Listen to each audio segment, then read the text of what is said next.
Hello! This week we've had many questions from brewers who are making recipe kits asking about various different parts of the method that appear to have been missed out. We're going to unlock the answers so you can easily brew any recipe knowing just the brew length and the ingredients listed. Let's have a look at a recipe. Now, I've chosen Son of Punky recipe as, although it's not complicated, it is slightly different from the norm in the hop timings. Now, there's little point in us adding exact liquor volumes, strike temperatures and the like, as we all have different brewing systems. What will be right for someone brewing on, say, Grainfather will not be right for a brew on a 3-vessel brew house. Giving instructions for these variables is actually misleading, which is why we don't do it. The first thing to look at is the malt bill. On this recipe, it's easy. It's just 5 kilos of Marisotta. It's the weight of the grain bill that is important, as this gives us the calculation for our mash liquor. As a rule of thumb, you'll be using 2.5 litres of mash liquor to each kilo of grain.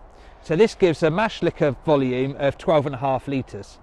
Now, the instructions say to mash at 66 degrees centigrade. Hitting somewhere close to this is important, as adjusting either up or down is a bit of a pain. Getting this strike liquor temperature, getting it correct, is down to trial and error on the brewer's part. It's about getting to know your system. And the type of the mash tun here is very important. Plastic tends to pull less heat away from strike water than, say, stainless. Also, the temperature of the grain. Perhaps this is likely to be cooler in the winter than the summer. Now, my advice is to keep the grain at room temperature overnight before the brew day. That way there'll be less variation in the temperature.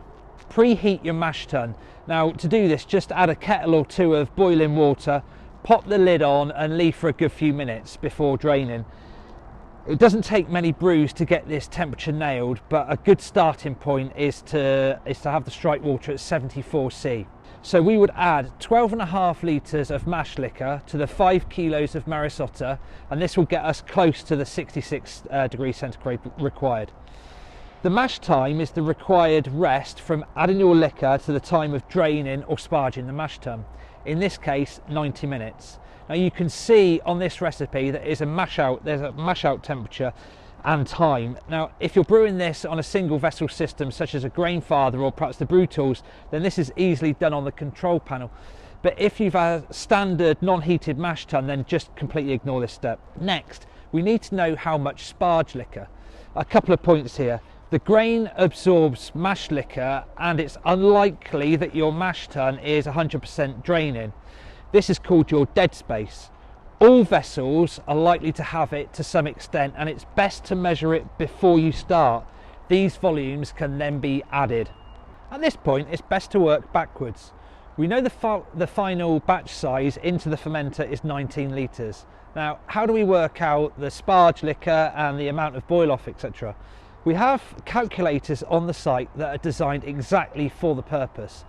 They allow you to punch in the information that you know, and the calculators have an educated guess at the volumes that you don't, and that means they can come up with the results that you require. Now, you can see here that we have to sparge with about 19 litres. That gives us a pre-boil volume of about 25 litres.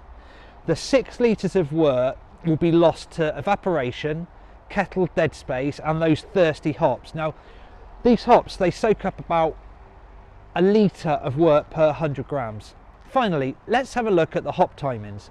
In a beer recipe, hops are timed from the end of the boil.